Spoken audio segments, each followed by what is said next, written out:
Star प्रवाह वाहिनीवरील ग 6 जणी या मालिकेच्या मंगळवारच्या म्हणजेच दिनांक 13 डिसेंबरच्या भागामध्ये प्रेक्षकांनी अनुभवला मनोरंजनाचा नजराणा। ज्योतिषशास्त्राच्या या विशेष भागात विख्यात अभिनेते प्रशांत दामलेची उपस्थिती लक्षवेधी ठरली। पैसा हातात टिकत नाही म्हणून त्रासलेले बँकेचे मॅनेजर धबडगावकर यांना शिपाई सावंत ज्योतिषांचा सल्ला घेण्याचे सुचवतो। सावंत यांच्या ओळखीचे ज्योतिषी अर्थात प्रशांत दामले धबडगावकरांच्या मदतीसाठी बँकेत येतात। ज्योतिष विद्येत पारंगत असणारे प्रशांत दामले धबडगावकरांच्या शंकेचं निरसन करतात, पण त्यासोबतच 6 जणींमधील कामिनीचा भूतकाळ आणि वर्तमान काळाचे अचूक निदान करत सर्वांनाच ते अचंबित करतात। कामिनी मॅडम माझ्या मते विदर्भातल्या तिला ना गावची खूप आठवण येते, पण गावी जायला मिळतच नाही ना। तुम्हाला गावाला जावंसं वाटतं पण जाता येत नाही। हो बाप्पा, एकदम बरोबर बोलून राहिले।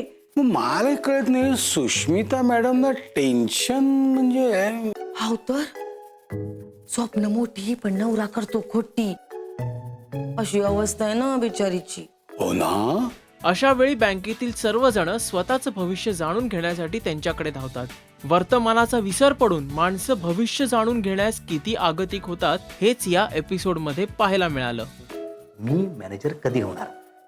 आणि दुसरा प्रश्न, त्या ज्या 6 जणी आहेत ना त्या बँकेच्या बाहेर कधी जाणार? कसं आहे म्हणजे तुम्ही जोपर्यंत चांगलं काम करत राहाल, म्हणजे जितकं अधिक चांगलं काम कराल ना तेवढं तुम्ही लवकरात लवकर मॅनेजर व्हाल,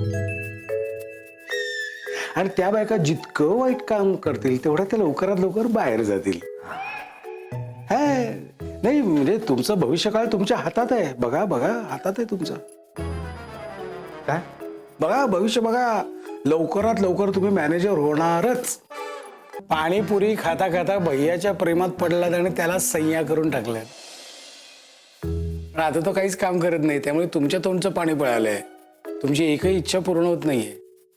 गुरुजी, तुम्ही ज्योतिषी नाही आ? काय कळलं काय तिला? अहो तुम्ही रावस ज्योतिष बोल रावस। तेव्हा प्रशांत दामले यांच्या उपस्थितीमुळे ग 6 जणी या एपिसोडमध्ये धमाल मैफिलीसोबतच भविष्य आणि भविष्यवाणी या दोघांपैकी अधिक प्राधान्य कोणाला द्यायचे आणि किती याची माहितीच प्रेक्षकांना झाली। मराठी सिरियलचे असेच काही इंटरेस्टिंग हायलाइट्स जाणून घेण्यासाठी पहा राजश्री मराठी। Hi, मी Girija Oak Godbole. Please subscribe to Rajshri Marathi.